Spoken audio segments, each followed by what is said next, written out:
Oi, aqui é o Tourcast. Sim, senhor. Para que lugar deseja viajar? Me surpreendam.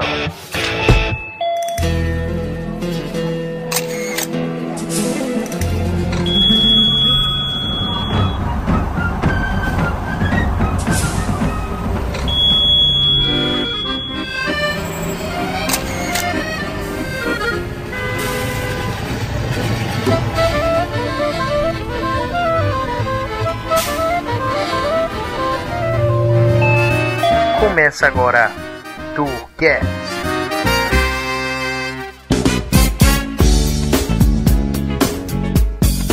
Olá, senhoras e senhores, sejam bem-vindos a mais um Tourcast. Um oferecimento desse Tourcast é da empresa Infinity e Redcast Turismo. Meu nome é Samir e hoje a gente vai falar de experiência gastronômica desse Tourcast. A gente foi até um parceiro nosso, que é um açougue, pois é, presta atenção nisso, para poder ofertar para você uma experiência gastronômica única na cidade de São Paulo. E mais do que isso, a gente vai demonstrar que você achava que sabia o que era carne e o que era churrasco até ouvir esse Tourcast. Antes que você possa ouvir esse Tourcast, vai um recadinho bem legal para você aí.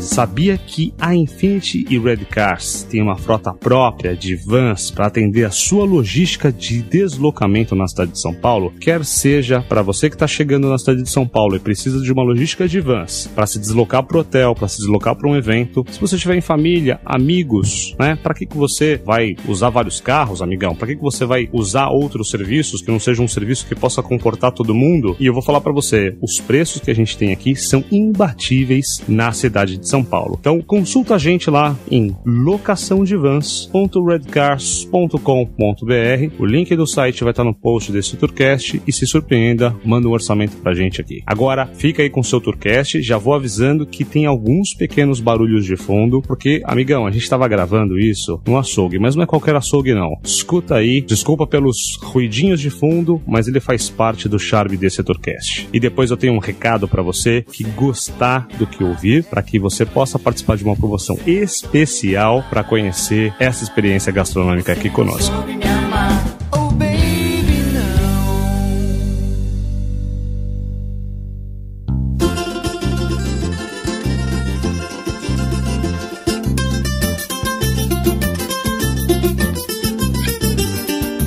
Olá, senhoras e senhores, sejam bem-vindos a mais um Tourcast. E pela Infinity Redcast Turismo, hoje a gente vai cortar na carne. Eu sou o Flávio, matemático colorista, e não importa o que digam, só tem um ponto certo na carne, que é o do chefe.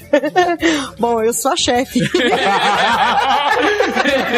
manda aqui é ela. Eu que mando no churrasco. Então, muito certo. O ponto do chefe é o melhor ponto. Eu sou Letícia Massula, sou cozinheira profissional, especialista em carne, sou a curadora aqui do Açougue Feed. Gosto muito de churrasco, gosto muito de carne. E a gente vai falar aqui um pouquinho sobre churrasco. Todo mundo no Brasil, de médico louco churrasqueiro, todo mundo acha que sabe o que é churrasco. É como todo mundo dá pitaco também nas coisas, né? Então agora que você já puxou esse gancho pra gente, vamos falar o que é churrasco.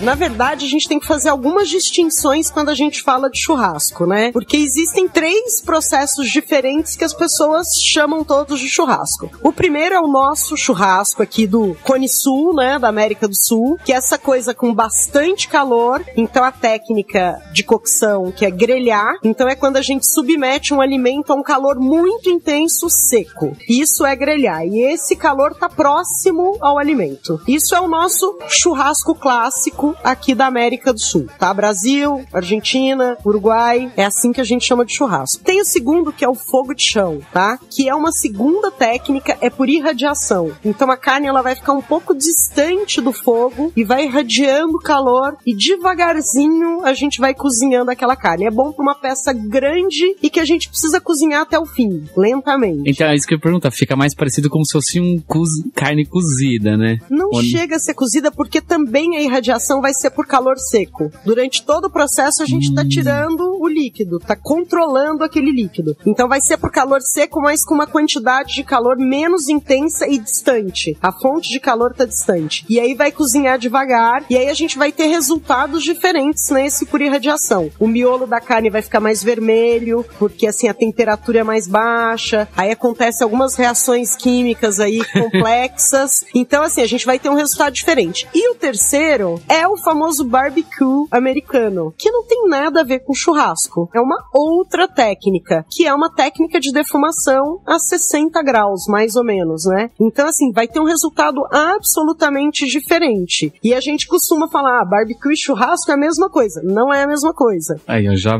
primeiro mito derrubado. Viu? Então assim, um é uma técnica de defumação, o outro é uma técnica mesmo de queimar, chamuscar ali a carne com calor muito próximo e manter o meio dela quase cru, né? Mal passado, como a gente gosta. Uma não tem nada a ver com a outra. A barbecue, ele vai cozinhar a carne até o fim, ele vai demorar muito. É um processo que demora 18, 20 horas. A gente tem um curso aqui na FIT também, não comigo, o Daniel Lee, é um curso incrível, e essa coisa do barbecue é bem interessante porque também é uma maneira de reunir as pessoas, né? Porque aquelas comidas que tem um processo longo. Então a comida com pretexto pra tomar, já no caso focado, deles, né? bourbon, Pra né? passar a noite, A né? gente manda no bourbonzinho, conversa, né? É quase o pescador estadunidense, né? Fica ali bebendo, conversando, a carne vai bem devagar, né? Eu falo comida lentia. Na verdade, então, o churrasco é um pretexto, né, pra você. Só um pretexto. Em geral, a gente, né, a comida vira um pretexto mesmo sempre pra reunião. Mas o que eu acho mais legal quando a gente fala o que é churrasco é falar que tanto o barbecue, né, que é essa defumação, como o nosso churrasco são indígenas, né? A primeira coisa que os portugueses, quando chegaram ao Brasil, se surpreenderam com os índios é a maneira como eles comiam carne. Então, ou eles defumavam pendurado no giral, né, e é daí que vem o barbecue, na verdade, tinha já no Cone Sul, mas também muito na Centro-América, então pendurava as carnes para defumar no giral, que é uma coisa muito indígena, mas aqui os portugueses, na hora que chegaram, eles surpreenderam com os índios, né, os primeiros brasileiros, né, comendo a carne muito queimada por fora e crua no meio. Tem na carta de caminho, assim, os primeiros documentos do Brasil, eles falam, é muito estranho essa maneira como eles comem carne, eles comem uma carne crua, queimada por fora. Churrasco.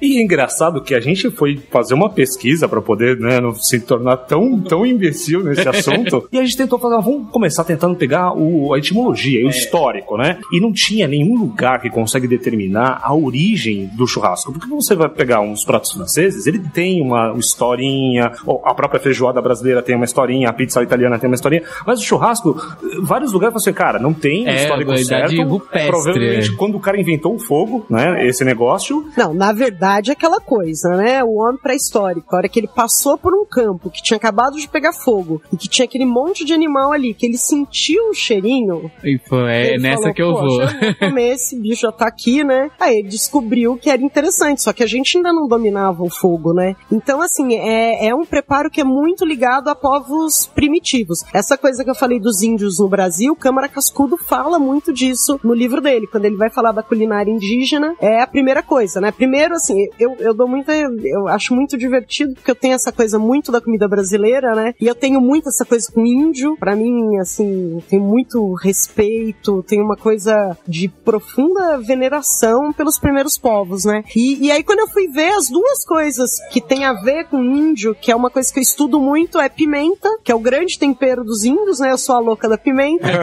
E churrasco. Eu falei, cara, eu sou... Que culinária que você faz? Ah, indígena. Dos povos indígenas. É assim, pra mim, é muito legal você descobrir isso depois e falar, poxa, tô homenageando justamente o que eu acho mais importante, né? Quer dizer, de tudo na cozinha, eu acabei chegando ali. Pelo visto, era onde eu devia chegar mesmo, né?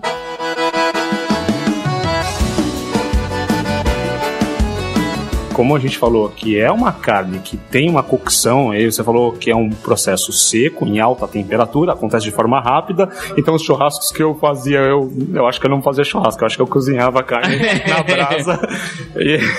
Olha, sem querer ser chato, sim.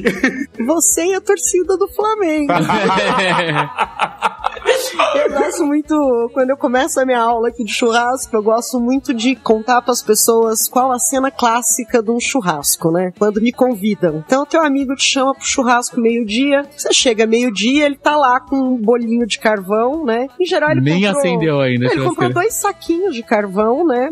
Pro churrasco. Eu já começo a achar engraçado isso, né? Aí ele tá com aquele bolinho ali no meio daquela churrasqueira profunda, né? Um buraco que quase vai sair na China, né? Aí ele tá lá com aquele bolinho de carvão e ele tá com um pão velho e álcool na mão, né? Aí ele começa a colocar fogo, sobe aquela fuligem preta, né? Aí ele coloca a coitada da linguicinha que vai pro sacrifício, né? Então, assim, o que eu mais falo, a primeira coisa, eu começo a minha aula falando isso, gente, churrasco precisa de muito calor, a gente precisa de um braseiro com antecedência, 45 minutos de antecedência. Pra brasa tá no ponto, a gente só põe a carne na hora que a gente tem o braseiro nesse ponto. Mas aí você e a torcida do Flamengo faz a ceninha lá, da fuligenzinha preta, aquele pouquinho de carvão, do pãozinho com álcool, né? Mas também, eu que falo, tem certo e tem errado. Claro, eu sou uma técnica, eu preciso pensar do ponto de vista correto. Mas o que importa mesmo no churrasco, vamos falar sério, é beber com os amigos. É o evento em si, né? Valeu mais um pouquinho, né? Mas se não tiver... Você vai lembrar mesmo, é do come pão de alho, né? É do pão de alho, é do pão com vinagrete, entendeu? Quem nunca foi naquele churrasco só de linguicinha e vinagrete? Ou então que você ficava esperando o cara que ia trazer o carvão, né? Que era o único que tava faltando. E sem ele, nada podia acontecer. E sempre é o que atrasa, né? O do carvão e o do gelo. Aí o pessoal manda no pão puro mesmo.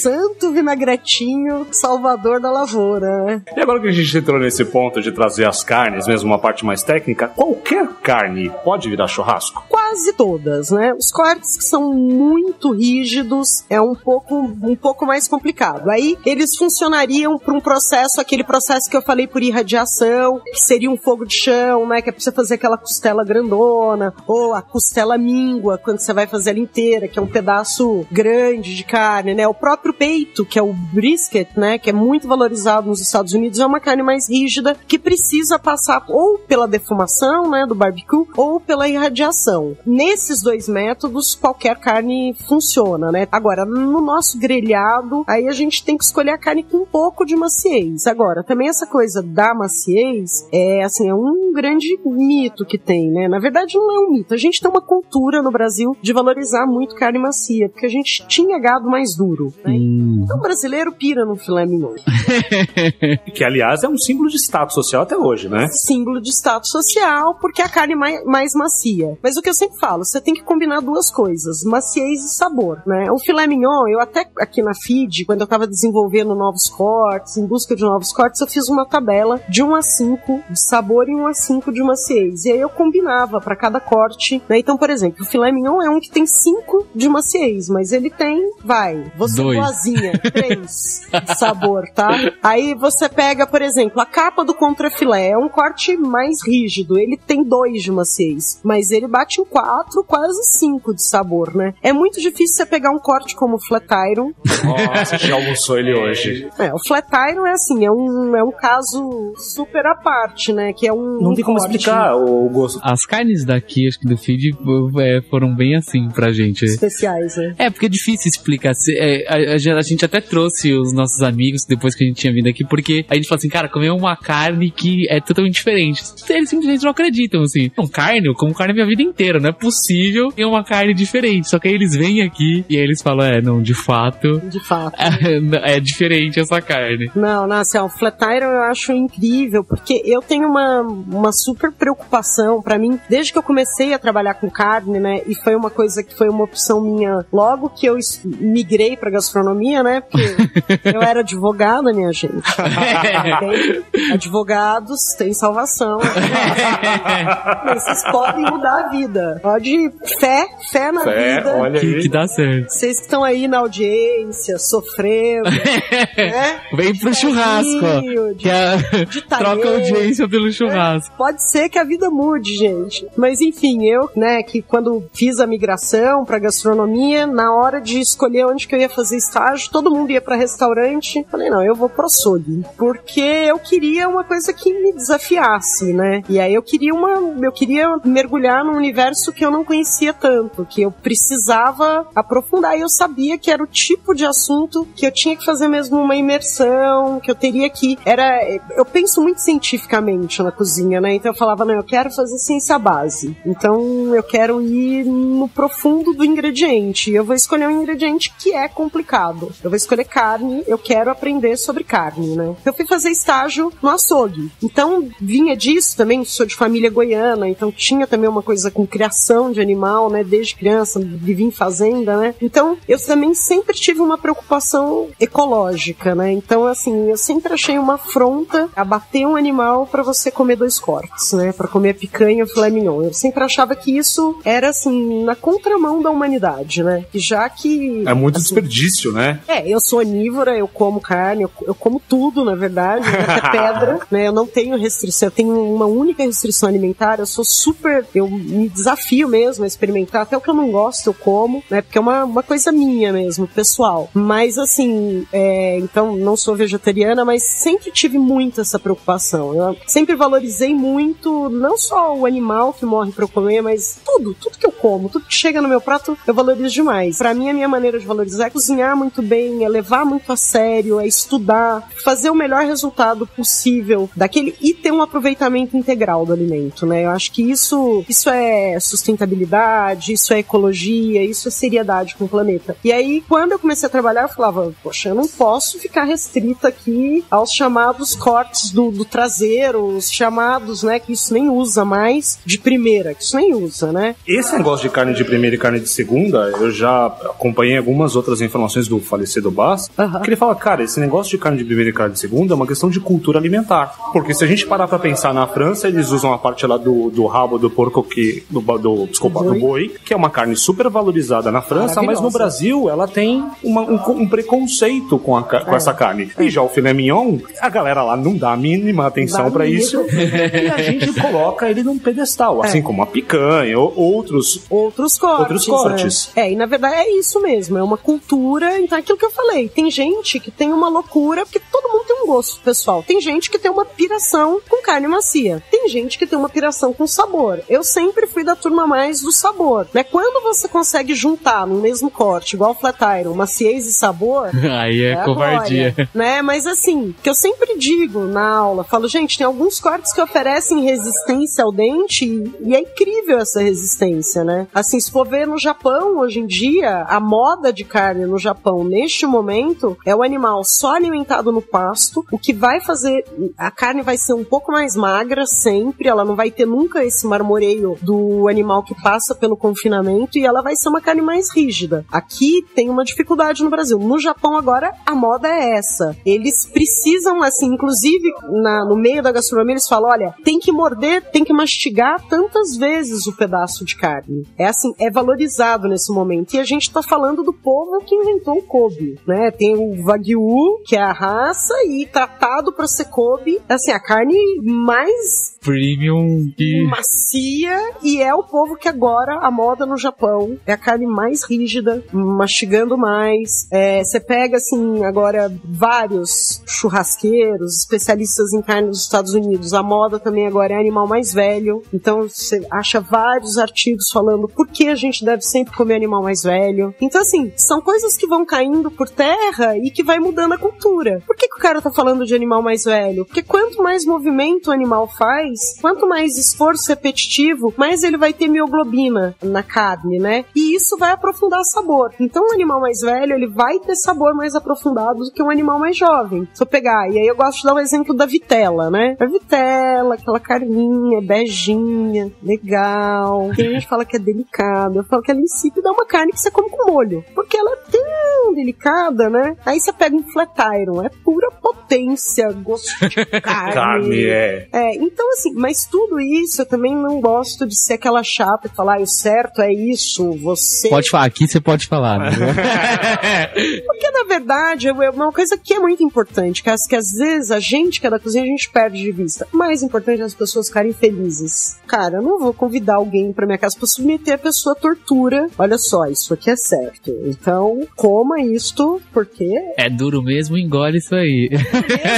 Engole cru. Olha só, você gosta de carne bem passada? Vamos te crucificar em praça pública. Exato, a pessoa que gosta de carne bem passada é muito crucificada, Crucificado, né? E, gente, o que importa é o amiguinho sair da tua casa feliz, né? Você não convida ninguém pra tua casa pra maltratar, né? Pelo menos lá em Minas Gerais, minha mãe ensinou que isso é muito feio, né? É engraçado que a gente gravou um podcast que falava sobre experiência cervejeira e o mestre cervejeiro que tava falando com a gente falava uma coisa muito parecida com o que você disse agora. Como é que você maltrata uma pessoa, né? Tipo, uma pessoa pobre na sua casa? Dá caviar pra ela, né? Dá caviar pra ela. Porque ela vai odiar aquela porra, ela não vai voltar mais. Então esse negócio de cultura alimentar é muito forte. Muito forte, tem que ser considerado, né? Quando a gente tá falando. Então tem isso de maciez e sabor. Então quando a gente pensa uma carne que vai pra grelha, a gente tá muito pensando nisso. Agora, tem acontecido uma revolução mesmo no mundo das carnes desde 2000, né? Assim, o Flat Iron, ele foi descoberto em 2000 por 2 universidades americanas que estavam em busca disso mesmo que eu falo. Vamos consumir o boi de uma maneira mais consciente, vamos consumir ele de cabo a rabo e vamos mostrar ele inteiro gostoso. Se ele foi bem produzido, se ele foi bem alimentado, se ele teve uma vida bacana, assim, ele vai produzir um alimento, uma carne de qualidade, né? Então o que importa é isso, que a gente fala, a gente no meio, não existe carne de segunda, existe boi de segunda, açougueiro de segunda, cozinheiro de segunda, né? O cara pega, vou pegar o Flat Iron, você botar a manta de queijo em cima, né? A manta térmica de queijo, né? Já que a gente vai falar de erros, né? Nem o Flat Iron resiste. Nem o Flat Iron resiste. Moer, né, o Flat Iron.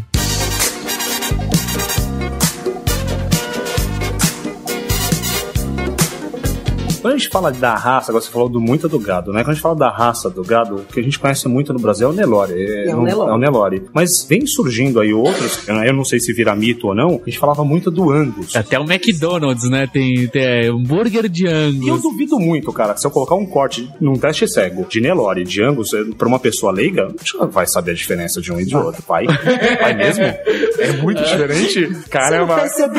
Não, mas aqui não. Mas aqui é fora do comum. Aqui é fora do comum. Não, é assim, tem duas coisas aí, né? Na verdade, assim, não adianta você pegar uma raça ótima de boi, se você alimentar ele mal, se você maltratar ele durante a vida, pode ser melhor raça, pode pegar um Wagyu, né, que é considerado pegar um Wagyu e tratar ele de qualquer jeito. Se você não tiver uma alimentação adequada ao terroir, a tudo, ao clima, tudo que ele tá vivendo ali, se ele não for bem tratado durante a vida, vai ficar um Wagyu ruim, né? Por exemplo, você pega aqui, eu tenho sítio, minha família tem sítio no sul de Minas. Vou pegar filé mignon. A vaquinha sobe, desce serra, entendeu? Vive penduradinha na montanha. Pode ser Wagyu, filé mignon, que duro, entendeu? Então, assim, tem essa coisa da maneira que você cuida do animal. Então, isso da raça, se você não der uma boa alimentação, pode ser a melhor raça que você não vai ter uma boa carne. Agora, de fato, algumas raças valorizam mais a carne. No caso, o nosso Nelore, ele é muito bom pro nosso clima. É um zebuíno, né? Que nem na Índia. A Índia também tem zebuíno que aguenta também o clima. O Bonsmara, que é a raça que a gente trabalha prioritariamente aqui na feed, ele tem uma origem de zebuíno também, que é o Afrikaner, que era um gado da África do Sul, e que justamente aguentava a temperatura, aguentava as condições climáticas, mas não ganhava peso. É o que acontece também com o Nelore. Aí quando cruza com essas matrizes britânicas, como é o caso do Bonsmara, aí o animal ganha mais peso. Ganha mais peso, você consegue fazer ele engordar mais, você consegue ter um marmoreio no meio da carne, que o marmoreio, assim, tem a capa de gordura. O marmoreio não, tá no meio da fibra. Então, assim, eu gosto de fazer uma analogia aqui com o lutador de sumô, né? O lutador de sumô, ele é gordo, né? Faz parte. Mas, não sei se vocês sabem, o lutador de sumô, ele tem que cozinhar a própria comida, porque tem uma dieta muito especial pra maneira como ele engorda. Ele é um cara super forte, ele tem muita massa muscular, né? Ele é muito,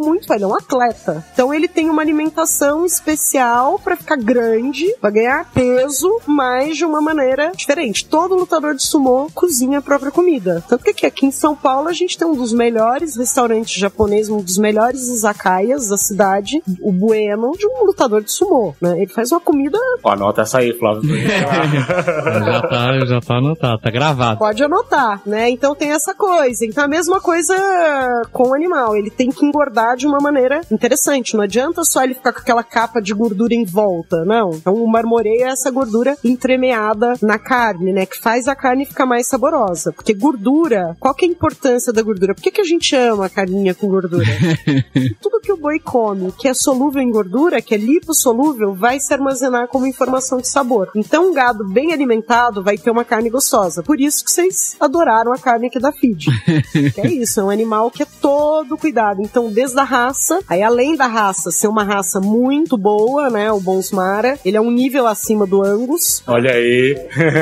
Ele é um nível acima do Angus, então assim, além de ser uma boa raça, é uma raça super bem alimentada. É isso o diferencial da gente ser um açougue do produtor. Então a gente tem um zootecnista em campo, cuidando para aquele animal comer a coisa certa, no período certo do ano. Então, assim... Não é só da mesa pra frente, né? Tem que vir desde o... Não, tem que vir, né? Tem que ter uma boa raça, ele tem que viver bem, ele tem que ser bem alimentado e depois aí vem com a gente, né?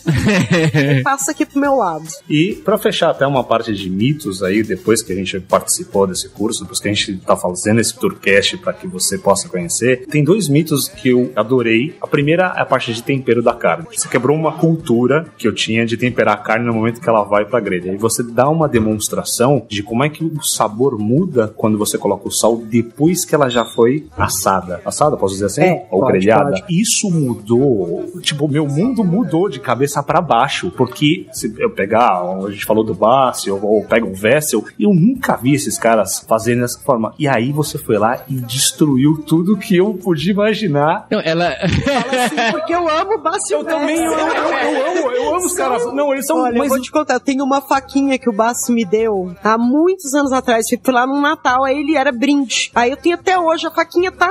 Ela já quase virou uma agulha, coitada. Eu não tive coragem de usar. Ela fica lá, a minha fica lá, guardadinha, assim, aí às vezes fala, gente, mas essa faca não corta mais nada, ela... Mas deixa aí que é do Bassi.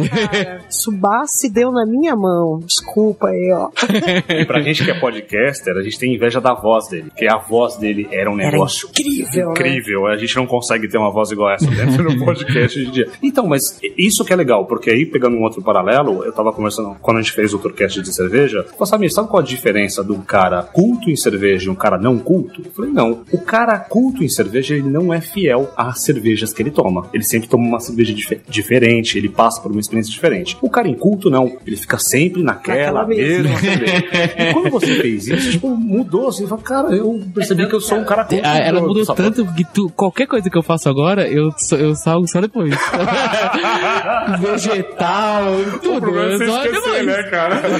Então já vou te dar uma dica. Quando você for fazer o refogadinho de qualquer coisa, aí você coloca o sal no refogadinho. Porque o sal, ele é um potenciador, ele potencializa o sabor do alimento, né? Então ele evolui o sabor que o alimento já tem. Então se você coloca no aromático ali, no alho, na cebola, na hora do refogadinho, você põe uma pitada de sal, o teu aromático vai ficar muito mais potente. E aí a tua comida vai ficar mais saborosa. Aí é diferente, tá vendo? Não é que tem pegadinha. Agora, na carne, e é isso, assim, é até legal você perguntar isso de mito, porque quando eu fui estudar churrasco, eu fui estudar cientificamente. Porque eu não queria só virar pros meus alunos, porque já que eu sabia, não, eu vou dar aula sobre isso, né? Era essa a proposta, porque aqui na Feed a gente sempre teve essa preocupação, não adianta nada. A gente produzir bem o animal, cortar, e depois as pessoas não preparam bem, ou as pessoas, eu vou continuar na picanha e no filé mignon, porque eu já sei que a picanha, o filé mignon e a fraldinha são bons, né? Então a gente queria investir, né? O dono daqui, o Pedro, ele falou, não, a gente precisa ter um cozinheiro envolvido aqui, um chefe de cozinha envolvido pra seguir, até chegar no prato. Então eu fui estudar. Falei, poxa, eu preciso entender tudo. E aí, na hora de estudar, eu não queria só virar pro meu aluno e falar, olha, coloca lá, deixa 2 minutos, vira, coloca 2 minutos, põe o sal. Eu queria explicar cientificamente tudo o que acontecia com a carne. E aí fui estudando, e é muito interessante, assim, muita coisa eu mudei ao longo desse tempo, né? Por exemplo, no começo eu falava todo todo mundo, olha, carne, sal, sempre depois, né? Eu nem discutia, porque...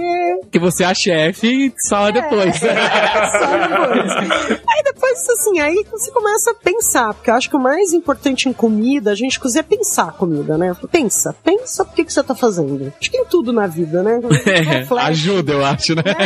Olha, né, a sua mãe sempre fez assim, mas por que mesmo que ela sempre fez assim, né? Eu sempre tive essas indagações. Aí comecei a pensar, falei, poxa, eu adoro carne de sol. Eu vivo fazendo, eu curo minhas carnes, né? Eu tenho caixa de cura, eu adoro fazer carne de sol. Eu não posso virar e falar pras pessoas que é errado botar sal antes, aí eu vou invalidar minha carne de sol, né? Aí eu falei, pô, eu gosto de charque também, né? Um arroz, né, de carreteiro tem lá o seu valor, né? Então aí eu comecei a pensar nisso, porque na verdade, e isso acho que aplica pra quase tudo quando a gente fala em churrasco, igual eu tava falando, carne certa, carne errada, carne macia, carne dura, é muito pessoal. Então assim, como cada um gosta. Mas aí foi a hora que eu tive a ideia, falei, peraí, eu vou fazer uma degustação cruzada. Eu vou explicar o que o sal faz e eu vou colocar em 3 tempos diferentes. Porque aí as pessoas vão poder decidir, não vou ser a chefe que tá falando, né? Então no começo eu fazia sempre, no final, aí no meio eu falei, peraí, vamos fazer dos 3 tempos. Então eu faço a mesma carne com sal 1 hora antes, com sal na hora de pôr na grelha e com sal depois. A função do sal, além essa de realçar sabor, então ele vai alterar a estrutura de sabor da carne. Então quando você pega uma carne de sol e a mesma carne fresca, é absolutamente diferente, né? A carne de sol ela vai ter um gostinho de caça, uma coisinha mais rústica, né? A textura até muda, né? Muda a textura, muda a suculência dela, muda muito o sabor. Então, primeira coisa, essa alteração que o sal proporciona na estrutura de sabor. A segunda é que ele vai alterar mesmo a suculência, porque o sal, né, a gente nasceu num mundo com energia elétrica, geladeira, né? Meu pai já não era da época da geladeira, mas aí se a gente pensar, quem vivia sem geladeira, né, há um século atrás, como que as pessoas faziam? Elas curavam muito o alimento em sal. Então tem essa função, o sal tira o líquido do alimento e aí o alimento se mantém por um tempo maior, uma vez que ele não tem o líquido, é uma maneira de preservar. Então, com essas duas ideias na cabeça, a gente faz o sal em 3 tempos e a gente vai ver. Que a gente põe sal antes, perde muita suculência, muda totalmente o sabor. Quando a gente põe o sal depois da grelha, não vai perder nenhuma suculência e vai ficar o sabor mais fiel ao da carne. Então, por que aqui, em geral, 90% das turmas prefere o sal depois? Embora todo mundo coma, a hora que eu falo da degustação, todo mundo fala assim, claro que eu vou gostar do sal antes. É na nossa cabeça também. Eles vão com aquele espírito, é óbvio que eu vou gostar da do sal antes, eu não vou gostar da do sal depois. E 90% prefere o sal depois. Você vê os caras terminam de comer, nossa, não acredito que essa é melhor. E aí eu explico, é melhor porque a nossa carne aqui é muito boa, tá? Se eu pegar uma carne mais ou menos, põe um salzinho antes, né? Que aí você ajuda.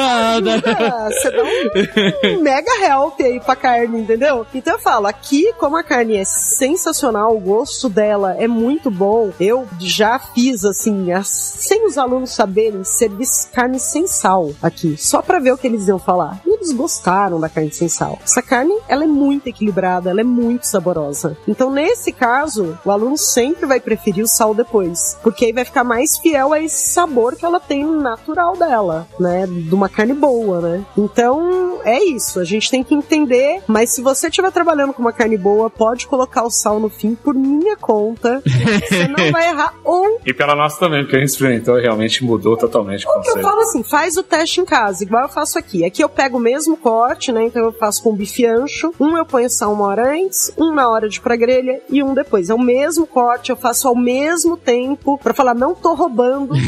Não a gente presenciou, ela não rouba mesmo. Não rouba mesmo. É bem assim. E aí escolhe a maneira que você acha mais legal e usa pro resto da vida. Não, é engraçado que ela não precisou nem fazer uma cariação, não precisou nem fazer votação, porque a carne com sal depois acabou em segundos. Assim. Ela acabou muito mais rápido que as outras carnes. As outras acabaram churrasco, que não tinha outra carne. Mas aquela lá acabou assim, o pessoal, cada um pegou uma, de repente falou assim, poxa, vou pegar mais.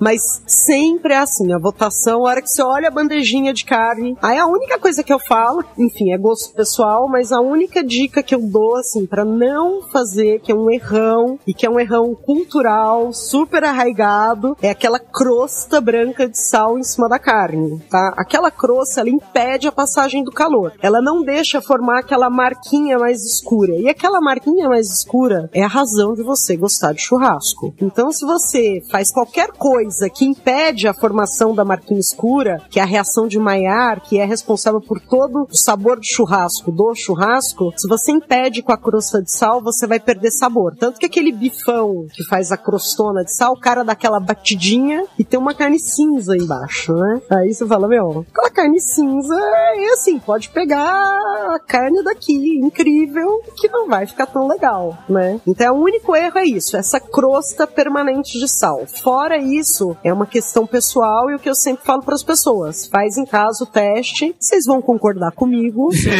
A gente vai. Tudo bem. A gente vai, não tem dúvidas. É que eu acho que a gente fica, pelo menos eu fiquei pensando que se você coloca o sal depois, não dá tempo da carne salgar, né? Você fica com essa coisa assim. Acho que esse é o mito principal, porque as pessoas falam assim, o tempero tem que pegar, tem que ficar lá, como se fosse curando. Deixa lá que quanto mais tempo... Não, mas você vem muito... Não, quanto mais tempo ficar, mais pega pimenta, sei lá, limão. Então, mas é legal que aí você descobre que você não quer experimentar o tempero, você quer experimentar a carne. Eu sou muito fã da comida mediterrânea, né? Se pensar a comida brasileira, uma raiz, né, portuguesa, e ali também é mediterrâneo, né? Então, assim, o mediterrâneo, quando ele tem um ingrediente muito bom, ele mexe o mínimo possível com aquele ingrediente, né? O italiano, quase xiita, né? Quase não põe nada, não mexe com o meu tomate já é perfeito. Agora, se você tem um tomate mais ou menos, né? Aí você... Põe um molhinho em cima, dá uma forçadinha de barra, trabalha um pouco mais, cozinha um pouco mais, que aí ele vai ficar, né? Então é a mesma coisa com a carne. Quando ela é muito boa, quando ela é muito bem produzida, o mínimo que você mexer com ela, você vai sentir. Deixa ela mais com cara de carne. Dela, né? Então, e olha, essa dica do sal, essa coisa que você falou de pegar o tempero, funciona também pra, por exemplo, o meu carro-chefe é o pernil assado, né? A gente vai voltar aqui pra falar de pernil, cara, porque a última vez eu já tinha comido horrores. Eu saio rolando e no final ela falou do pernil. Eu falei... Não, esse pernil, e aí assim, quando vai fazer a marinada do pernil, quer dizer, uma marinada que precisa mesmo, eu deixo 12 horas o meu pernil na vinadalho, com todos os temperos, sem sal. O sal eu só coloco no pernil na hora que eu tô indo com ele pro forno, sabe? Assim, eu não coloco na vinadalhos. Se você coloca, ele vai perder líquido pra vinadalhos. Aí você vai ficar com uma carne mais ressecada, com menos suculência, e uma vinadalhos com todo o líquido da carne. Ela vai pra vinadalhos, né? Então essa é uma dica importante, assim. Bem-vindos ao Tourcast Turismo e Diversão ao alcance do seu player.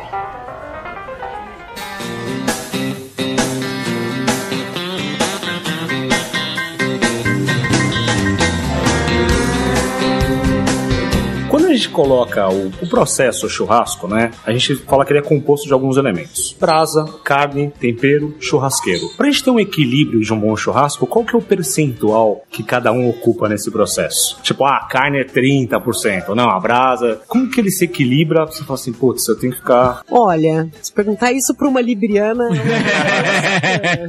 eu vou ficar aqui e depois eu vou ficar pensando, eu não dei a melhor resposta. Então isso é pegadinha. Né? Porque como a gente fala de corrida, o cara que começou a correr, ele acha que comprar um tênis animal, ele vai correr bem. E não adianta comprar uma carne boa. Aí você foi lá e cagou no carvão, né? Eu acho assim, primeiro eu falo sempre na aula, 60% aí é o braseiro, né? Um braseiro bem informado, uma potência de calor mesmo, que é o que as pessoas mais erram. É o que ninguém quer gastar aquele tanto de carvão, né? E ninguém quer gastar aquele tanto de tempo, e ninguém quer ficar 10 horas naquela... Aquele é o calor sobre-humano. Sobre-humano, né? Eu falo pra todo mundo, eu mando passar, porque vem todo mundo aí empolgado. Vai fazer churrasco pra caramba. Falo, passa ali no calorzinho. Eu falo, valorize o seu churrasqueiro. O cara é ninja. O cara é ninja mesmo, porque quando você falou assim, ó, vai lá sentir o calor, eu falei assim, pô, legal, porque a gente vai colocar as carnes lá. Eu falei, não, deixa o cara lá, o cara já manja. Eu sempre tava acostumado com aquele, que eu não sei, acho que é um mito, né, depois daquele calor, de que você tem que ficar lá com a mão em cima da churrasqueira. Aqui é impossível você chegar perto da churrasqueira, porque senão você já vai tostar. Não, queima mesmo, assim, é a gente que fica trabalhando em frente, a gente nunca fica de frente, a gente sempre fica de lado. A gente coloca e sai da frente dela, aí vira e sai da frente dela. E assim, né, eu uso protetor bloqueador solar pra trabalhar na churrasqueira. Eu venho com protetor 70 no rosto, no braço. É assim, é um negócio muito sério. As pessoas... Fora que pelo calor você também perde peso também, né? Perde. Eu sofro bastante, porque eu sou pequenininha, né? Eu devia ser um pouco maior, né? Eu desidrato bastante, eu tenho bastante problema com calor. A gente tem que beber muita água. É um negócio assim. Então, falo, a potência é uns 60% aí, é uma coisa que erram muito, né? Mas aí também, a carne também 60%. Porque não é... Você tem um braseiro quente, você coloca... Perno lá no negócio. Mas assim, se você tiver um braseiro bem bom, até se colocar uma carne mais longa, você consegue dar uma trabalhada ali nela. Aquela coisa, põe o sal antes, você dá uma forçadinha. Aí eu acho que assim, o cara que tá ali atrás, ele pode ser muito prejudicial pro churrasco também, né? Eu faço aquela brincadeira que eu falo assim, fora o braseiro ruim, o que mais detona o churrasco é aquele teu amiguinho que fica atrás falando, você não vai virar carne? Você não vai virar carne? Olha, vai queimar, hein? Vai queimar. Oh, nossa, olha, você não selou.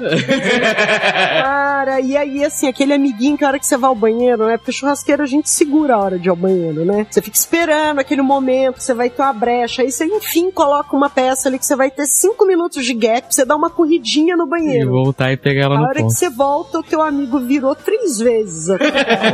Socar o cara, né? Então assim, o cara pode ser muito prejudicial, né?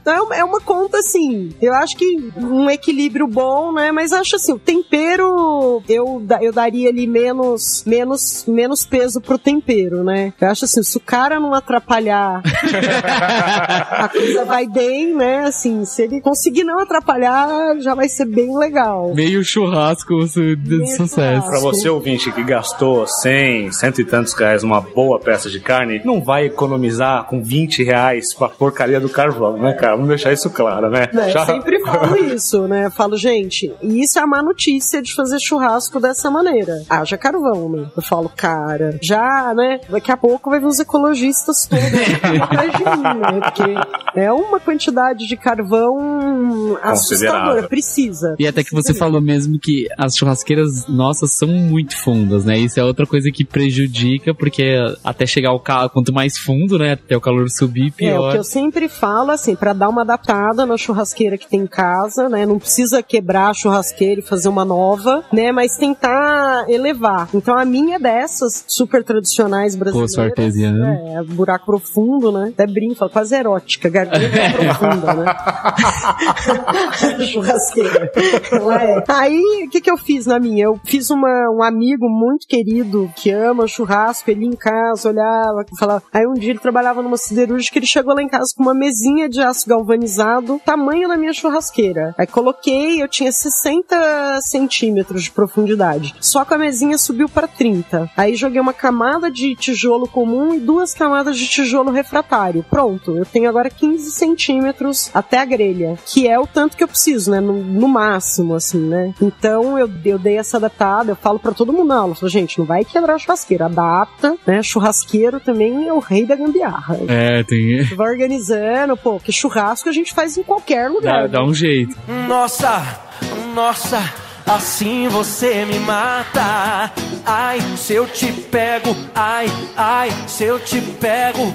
Bom, e agora a gente quer falar um pouco do que é o curso de churrasco. Porque até o momento, você que está acostumado a ouvir a gente dando dicas de viagem, dicas de turismo, deve estar se perguntando por que esses malucos estão falando de carne que de churrasco tem a ver com turismo? Exatamente. E a dica é para você que estiver na cidade de São Paulo, vier passear em São Paulo, tem muita coisa para você fazer na cidade. E agora pode colocar mais um na sua agenda, que é ter uma experiência gastronômica de churrasco. É isso que a gente está te convidando para você vir aqui conhecer. Letícia, conta um pouco do que é esse esse curso de churrasco? Então, e isso vai bem ao encontro do que você tá falando, porque assim, vira e mexe, eu vejo, assim, muitos fãs que eu tenho nas redes sociais, que já me acompanham, aí todos eles chegam em São Paulo, vêm aqui pra FIDE, vêm fazer a aula, eles ficam meio que esperando o momento de vir pra São Paulo pra poder vir assistir. É um curso, né, assim, a gente tem vários cursos aqui na FIDE, porque é isso, a gente produz o animal, a gente cuida da cadeia inteira, e aí a gente falava, pô, não adianta nada a gente ter todo esse cuidado e chegar lá na frente, o cara não saber o que fazer com a carne. Então a gente fez vários cursos de carne aqui, e o carro-chefe, né, eu acho que justamente porque as pessoas se impactam com as novidades que elas descobrem, eu achei que esse curso ia, sei lá, que eu ia fazer umas 3 turmas e ia se esgotar. 2 anos que eu dou esse curso, né, eu tenho uma média, dou 3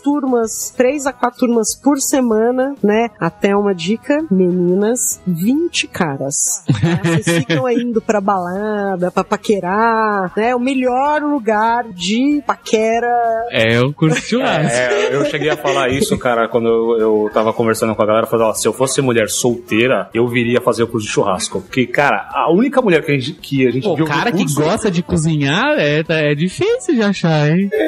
Tá vendo? É isso aí, né? E no dia que a gente veio, a única mulher que tava no curso com a gente foi a gente que trouxe. No geral, assim, tá mudando. Assim, ontem, por exemplo, na turma de ontem tinham 3 mulheres. Muito legal. E assim, empolgadas mesmo com a parrilha, né? Achei bem legal. Mas assim, é uma delícia de curso. Então, assim, é um churrasco. A gente come do começo até o fim. E eu vou explicando todas essas coisas super técnicas. Eu vou contando, olha, a gente faz isso, por aquilo. Ó, vai virar uma vez só. Eu procuro ser bem técnica, né? Olha, como que você fica sabendo o ponto da carne? Tudo direitinho. E é um curso que dura mais ou menos 2 horas. É uma delícia. Senta aqui no nosso espaço, bebe uma cervejinha, toma um vinho, bate papo. É super descontraído e a gente vai conversando sobre churrasco e comendo churrasco, né? Essa é o curso principal. Come, prática no mesmo curso, meu amigo. Você come muito e só come corte espetacular. É difícil recusar esse churrasco, viu? Não tem motivo pra você não vender esse churrasco. Por quê? Desse curso. Por quê? Você vai ter a melhor brasa, a melhor carne, a melhor pessoa preparando, informação. Cara, não tem que fazer nada. Você só tem que vir aqui e apreciar, né? E se transformar como a gente se transformou. Não, e acho que é muito legal também, assim, pra quem... a gente tava falando aqui antes, né? Quem viaja muito a trabalho. Eu vivia nessa rotina. É inferno. Você chega numa cidade que você não tem os teus amigos, você fica lá meio perdidão naquele hotel, né? Tudo igual, né? Esses hotéis tudo que igual. a gente... É um horror. Aí você fica lá perdidão, comendo aquela comida... Você nem sabe onde que você sai direito pra comer, né? Assim, aí você pede uma comida ruim, fica lá naquela depressão, numa TV a cabo com 5 canaizinhos horríveis, os piores. Sei lá, aquela depressão, falando, meu, que hora que essa noite vai acabar, né? Então, assim, em vez de ficar nessa depressão do hotel, vem aqui pra FIDE. Toda semana a gente tem um monte de curso, além desse de churrasco que vocês fizeram, que é super básico, aí tem o avançado, que aí eu já ensino a pirotecnia, aí eu já pego, assim, aquelas minhas receitas que eu pesadas. Usando e falo assim, galera, esse é pra causar, pra chegar no churrasco causando, né? Então aí tem o curso de hambúrguer, agora tem um curso que a gente vai lançar a primeira turma, que é os segredos da chapa, que é pra todo mundo que não tem churrasqueira, como fazer uma carne quase com gosto de churrasco. Uma brasinha, né, gente? Mas vai ensinar, assim, até fazer um azeite de carvão, pra ele ter o gostinho de churrasco. É justamente isso. Pra quem não tem grelha, caça com a chapa. Gostou de carne, tem que vir pra cá. A gente tem alguns ouvintes, a gente pediu para que eles lançassem algumas perguntas, né, falando que a gente ia gravar uma pauta justamente de experiência gastronômica aqui na cidade de São Paulo, e essa experiência gastronômica envolvia o conceito, né, a palavra churrasco. E aí vieram algumas perguntas dos ouvintes. Carvão ou lenha? Lenha é sempre melhor, tá? Se você tiver a possibilidade da lenha, eu vou explicar por quê. Quando a lenha tá queimando, o carvão, ele já vai subir a fumacinha, que é isso que eu falei. Vou fazer uma carne incrível na chapa, mas sem aquela fumacinha do carvão, a gente vai perder um pouco de sabor. Quando a gente fala da lenha, ela vai além da fumacinha do carvão, porque é a fumacinha da madeira queimando. Se aquela madeira, ela tiver um aroma especial, então uma madeira de frutífera, né?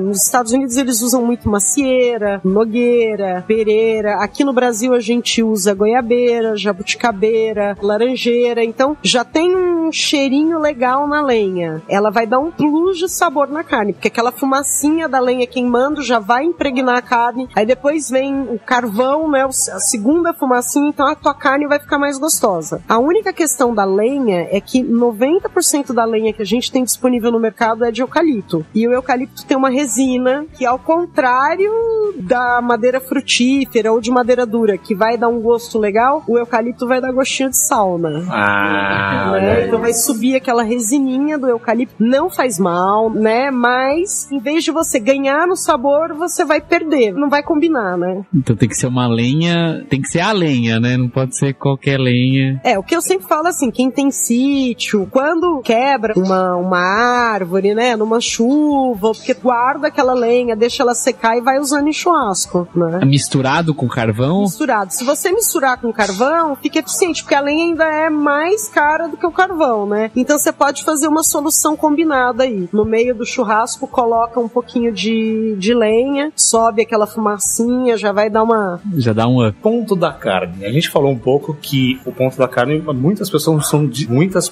são discriminadas, né, por gostar de carne bem passada. Mas assim, você como chefe, qual é o ponto da carne? Existe o ponto da carne? Quando a gente fala do ao ponto, eu gosto de dizer assim, que a gente tem um melhor custo-benefício entre... por que a gente vai muito buscar, né? Você vai querer uma textura diferente, que é a hora que você faz a crosta por fora, ela, né, o meio tá mais macio, por fora tem aquela crosta crocante, caramelizada, com a reação de Maillard, super saborosa. Então, o melhor custo-benefício entre o meio suculento e a crosta é no ao ponto. Isso falando tecnicamente. Mas é uma questão super pessoal. E eu não gosto eu gosto muito de frisar isso. Não crucifique o amiguinho, porque é mais fácil. Por exemplo, eu que gosto da carne quase crua. É mais fácil pra mim comer uma carne suricada, por pior que seja, não é uma coisa que me dá repugnância, que alguém que tem horror de carne mais crua, de sangue, ter que comer de sangue, ter que comer uma carne crua. Pra ele não consegue entender que aquilo ali já tá no ponto certo. Pra ele, ele tá comendo quase um animal vivo, né? Então, assim, eu falo tolerância com ele, porque pra ele é muito mais difícil se adaptar ao nosso gosto do que a gente comer uma bem passada. Então, voltando naquilo, a gente chama o amiguinho, não é pra tratar animal em casa, né? Não é pra ficar falando, não sabe nada, Bom, mas não dá então o melhor corte pra ele, né? Não ia dizer isso, né? Você tá dizendo, né? Também não precisa gastar, assim. Já que você vai fazer no ponto certo a melhor carne, você deixa no ponto certo. Tem um vídeo do Bassi que ele fala assim, tem um corte aqui que você faz, que é o steak do churrasqueiro, né? Que é, um tequinho de carne, assim. Ele falou assim, esse aqui você guarda pra você. Claro. Justo, isso é o churrasqueiro. Isso até é uma coisa legal, porque assim, tem alguns cortes, como o steak do churrasqueiro, a bananinha, o assado de tira, que é uma quantidade tão mínima que a gente tira por animal, e fica todo mundo pagando pau pro filé mignon. Exato. Não, filé, se for comparado por peso, bananinha, a gente tira 10 pedacinhos de um animal. Cara, isso assim, é o caviar do, né, o steak do açougueiro, uma partezinha que você pega ali na alcatra por cima, que você tem que trabalhar nela pra ele ficar lindo, pra ele ficar impecável. E aí os caras falam, não, boa filé mignon. Fala, senta lá.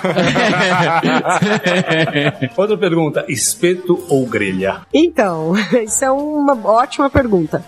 O espeto, ele vai funcionar muito pra corte, pra frango, ele vai funcionar pra porco, ele vai funcionar por uma costela que você vai bem passar ela, né? Ela vai cozinhar por várias horas, mas ela vai ficar bem passada. Porque o espeto de metal, principalmente, né? Vamos falar aqui do espeto tradicional de churrascaria. Espeto de metal, gente, a gente aprendeu, acho que na 4ª série, 5ª série, sei lá, em alguma série aí, a gente aprendeu que metal conduz calor, né? Então, se você coloca um objeto espeto que conduz calor passando pelo meio da tua peça de carne, ela vai cozinhar de dentro para fora. Churrasco é o contrário, você quer cozinhar ela de fora para dentro, manter o meio rosado. Então aquele espeto clássico da churrascaria com a picanha, né, que o cara vem tirando a picanha por fora, a hora que chega no meio daquele espeto, a carne tá cinza, porque ela cozinhou. Ele dispensa aquele espeto e pega um espeto novo. Você não vai fazer isso na tua casa, né? Agora, se for um porco, um frango, que você tem que cozinhar até o fim, aí conduzir calor pelo meio é muito interessante. Então, lembrar aquela assadeira típica de frango, para fazer o frango inteiro, que tem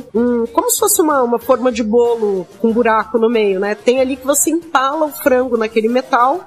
Porque aí o metal conduz o calor pelo meio, o frango você não pode comer cru, por causa da salmonela, etc. Ele fica cozido no ponto certo, porque você tem uma fonte interna de calor. No churrasco, não vai interessar. Você não quer cozinhar o meio, você quer deixar o meio quase cru, né? Então, o problema do espeto é esse. Agora, a fraldinha é um corte que fica interessante no espeto, porque é um corte muito fino, a espessura dele. Então, quando a gente passa o espeto, você consegue dar uma sanfonada na carne e aumentar a espessura dela. E aí você acerta o ponto melhor. Mas o que eu sempre falo, use um espeto de madeira verde. Aí eu pego sempre em casa, eu pego um galinho da minha tangueira ou da minha jabuticabeira e passo na peça de fraldinha só pra dar uma franzida mesmo. É só pra aumentar a espessura. Fora isso, a não ser o fogo de chão, a não ser que você vá passar o ponto da carne, cozinhar até o fim, não use espeto de metal, porque ele vai estragar o teu ponto. Outra pergunta é, sal, somente sal ou outros temperos? Então, a gente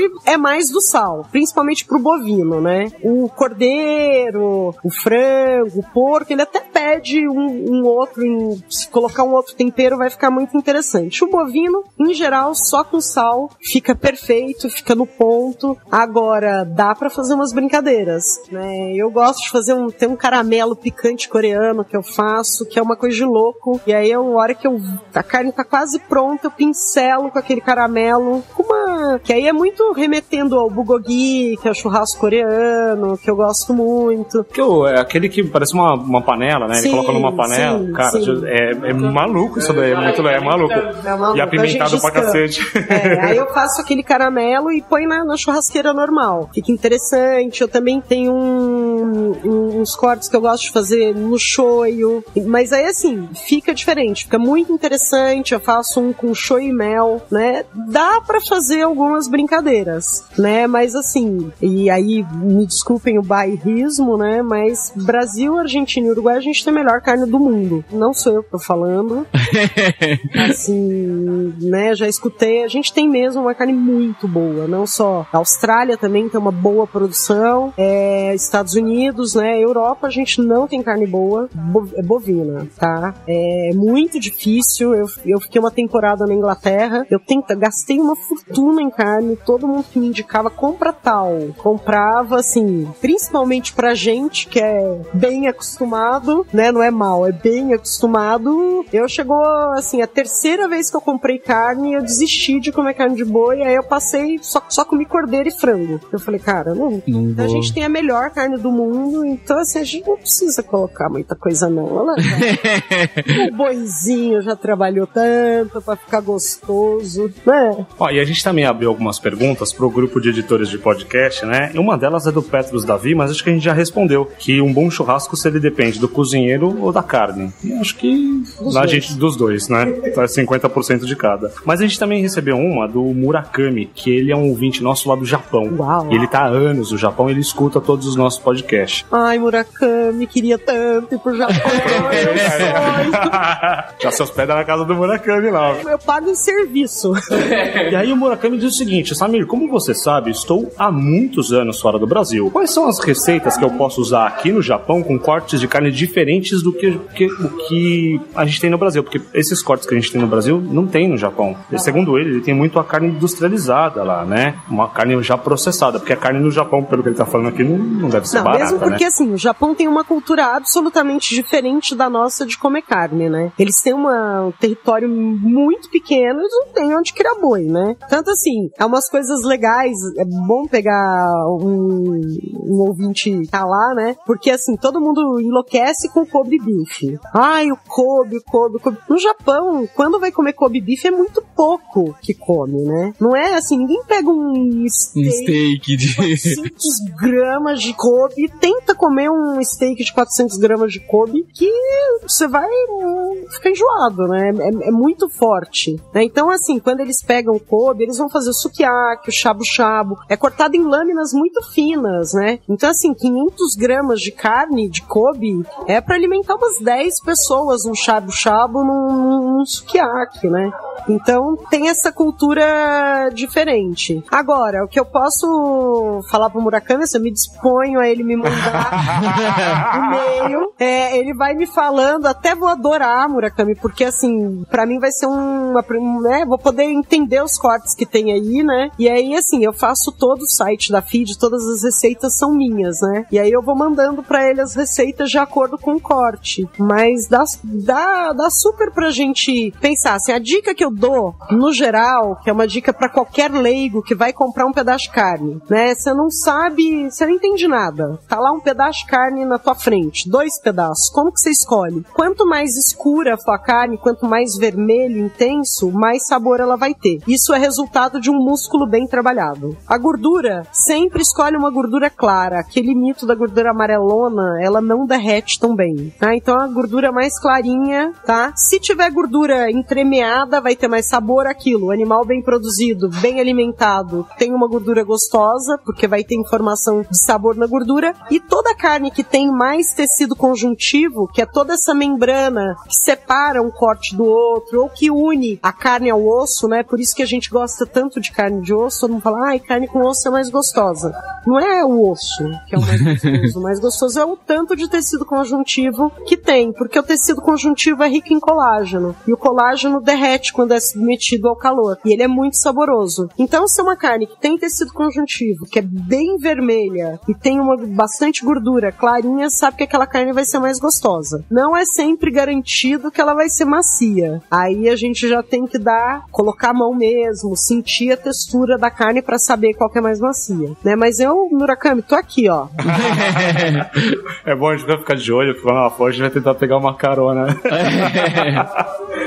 E a última aqui é a do Igor Pinelli, né? Ele tá fazendo, acho que uma pergunta pelo pai dele, né? Que o pai dele falou assim, já que eles vão fazer um negócio aí, pergunta aí lá por mim. Ele tá falando da picanha fatiada, né? Qual que é a dica pra fazer o corte da picanha quando você fatia a picanha e quanto tempo você tem que acender a churrasqueira antes, né? Desse processo pra assar a picanha? Sempre 45 minutos antes. E essa regra do corte não só pra picanha, mas pra qualquer corte de carne. Em algum momento a gente tem que fazer um corte contra a fibra, tá? A fibra da carne, o que acontece? Quando a carne é submetida ao calor, o sangue que tem dentro da célula, ele vai coagular, ele vai expulsar o líquido da célula para fora, né? A carne vai começar a dar uma desidratada, ela vai dar uma encolhida, ela vai mudar totalmente a textura. Então aquelas células todas, aquele sangue todo coagulado dentro da célula, uma célula do lado da outra, começa a fazer um cabo de guerra. E a fibra começa a se retesar, e aí fica muito difícil de romper com o dente. Se a gente faz o corte contra a fibra, a gente já vai fazer o trabalho mais difícil com a faca. O dente só vai se separar, né? Então, em algum momento, a gente tem que cortar contra a fibra. Se a gente for fazer a picanha inteira na grelha, a gente vai cortar contra a fibra a hora que tirar da grelha. Se a gente vai fazer a picanha em bife, a gente já vai fazer o corte contra a fibra no bife. Então, é só pegar a peça de carne, olhar para que lado a fibra tá correndo e cortar contra. Então, a picanha, né, vai triângulo, ela nunca vai ser retinha. Você não vai cortar em bife retinho até a ponta. Vai ser levemente inclinado. Então, a gente vai perder uma pontinha lá em cima dela pra ajustar o corte. E a partir dali, tira os bifes. E a largura, grossura, não sei do aí bife. A largura depende do ponto que você gosta da carne. Em geral, pra grelha, quando eu vou fazer bife, o bife padrão de grelha aqui na feed tem 3,5 cm, tá? Eu, em geral, bife pra chapa, quando você quer fazer um steakzão, não é aquele bifinho do dia a dia, né? O bifinho é 1 centímetro, né? Mas um steak na chapa, 2,5. Tá? E pra grelha é bom 3,5, porque isso aguenta esse calor intenso e você consegue fazer a marca de calor dos dois lados, né? Porque se for mais fino, faz a hora que você vai fazer a marca de calor do outro lado, você passa o ponto. Agora, dica master, tá? Se é aquela churrasqueirinha elétrica, vagabunda,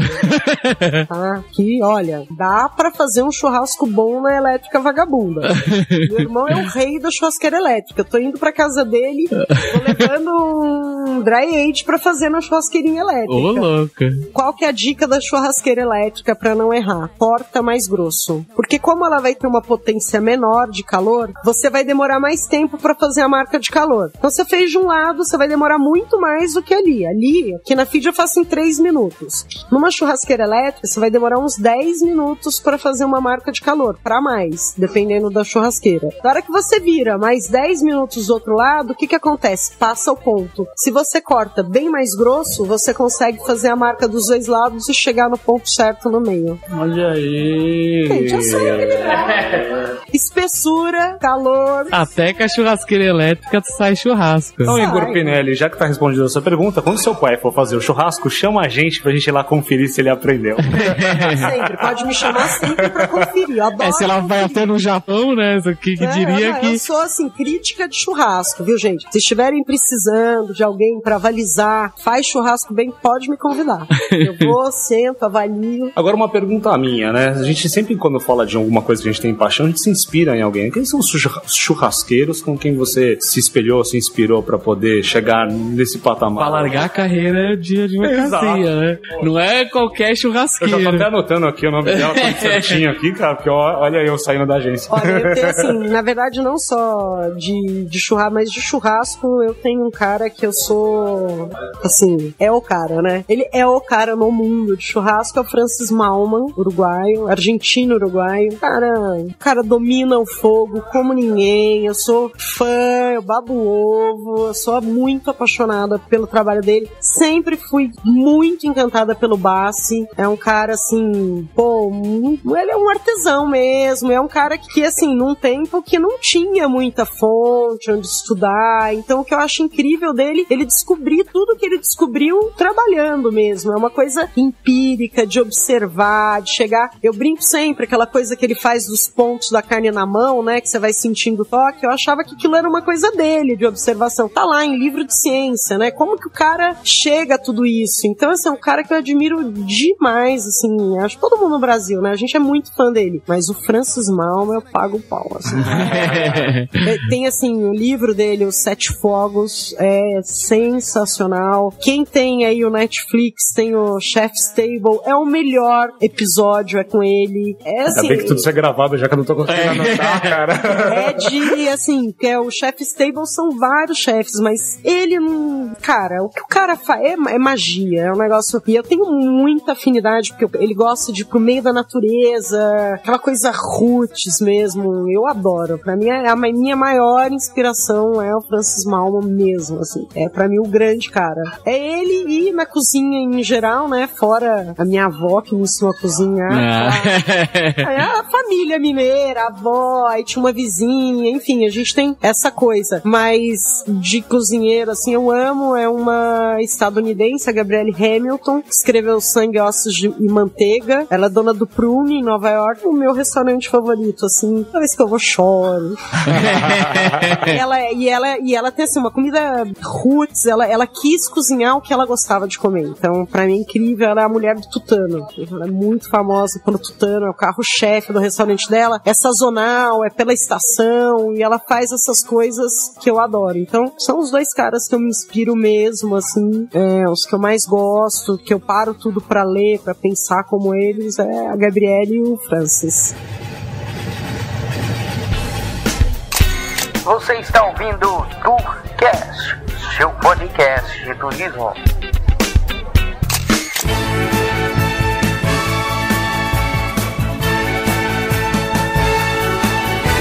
Bom, então a gente vai chegando ao fim. Cara, minha cabeça tá explodindo aqui, é demais. Tem que vir fazer o curso, não tem jeito. Vem aqui, vem fazer o curso, vem experimentar a carne, porque aí isso o podcast não te dá, né? O cheiro, o sabor, tudo que você vai ver aqui. Então, eu acho que a gente conseguiu tentar passar o máximo de elementos possíveis para que você não tenha o que pensar, né? Vem aí para conhecer, vem conhecer a Letícia, vem conhecer... E vem aprender a fazer churrasco, e vem com a gente, né? A gente te leva e te traz. Vocês não estão aqui na feed, mas é lindo. Além de tudo, tudo, né? O açougue mais bonito do mundo, o açougue né? mais não parece um açougue. Não parece um açougue. Cara, assim, você vai fazer um curso no açougue, você vai conhecer uma coisa totalmente diferente. Vai quebrar todos os paradigmas que você achava que conhecia sobre carne e sobre churrasco. E fica de olho aí nas informações que a gente vai passar depois, né? O dia que a gente tá preparando o curso aqui, que a gente vai te trazer, vai te levar, você tá no hotel, a gente vai te buscar, vai te levar. Cara, vem conhecer a cultura, a experiência máxima da carne. No feed. E Letícia, as pessoas te acharem, pra te acompanharem, né? Como elas fazem? Então, segue pelo site da Feed, que eu faço o conteúdo todo do site, né? Técnico, as receitas, que é feed, feed.com.br. E tem o meu site pessoal, Cozinha da Matilde. Que eu adorei aquele site. Que site gostoso de... obrigada. Muito bom, muito bom. Que é uma coisa assim, Cozinha da Matilde é o meu brinquedinho, é super pessoal mesmo. Eu cada vez tenho menos tempo pra brincar com ele, mas é onde eu faço, assim, de brincadeira mesmo, de amor, é o que eu gosto, porque lá eu vou contando muitas histórias de como que eu cheguei até aqui, né? Então, pra mim, a comida nunca é um prato só, é uma receita, né? Ela tem uma história que vem junto. Então, lá é onde eu posso falar as minhas groselhas à vontade. E quem gosta... Que groselhas, hein? E tem também o programa que agora tá na Sony, né? Que é o Receitas Brasil, que eu não sei o horário. Preciso falar que eu não gosto muito de assistir. Eu não gosto de me ver, mas é o Receitas Brasil na Sony, são 24 episódios que eu gravei, na verdade, originalmente pra BBC, na Copa, né? E agora tá passando na Sony. É bacaninha, viu, gente? A apresentadora é legal, assim. Ela dá umas receitas supim. É a louca da pimenta. Então acompanha a gente aí e a gente vai se vendo no próximo Tourcast. Ou se ouvindo, né? E aí, gostou das informações sobre a experiência de gastronomia em churrasco aqui na cidade de São Paulo? Pois é, agora vem um recado bem legal para uma promoção para que você tenha mais um motivo de conhecer essa experiência conosco, que vai acontecer agora no dia 2 de maio de 2016. Então, se você estiver ouvindo esse Tourcast depois disso, já passou, fica de olho lá na agenda que a gente tem lá no Facebook, na página Infinity Soluções em Turismo. Você vai receber sempre uma nova promoção ou agendas dos eventos que a gente está promovendo aqui na cidade de São Paulo. Mais especificamente para o dia 2 de maio, os 5 primeiros ouvintes desse Tourcast que fizerem inscrição para participar do curso e a experiência gastronômica de churrasco vão levar um brinde especial aqui da agência. Vocês entenderam? As 5 primeiras pessoas que fizerem a inscrição, porque são ouvintes do Tourcast, vão ganhar um brinde especial aqui da agência para que você possa conhecer essa experiência gastronômica lá com a gente. Melhor churrasco feito pela melhor pessoa, na melhor companhia, e ainda a gente leva de volta para casa. É só com a gente. Então, vejo vocês lá no dia 2 de maio na experiência gastronômica de churrasco, um caminho suave.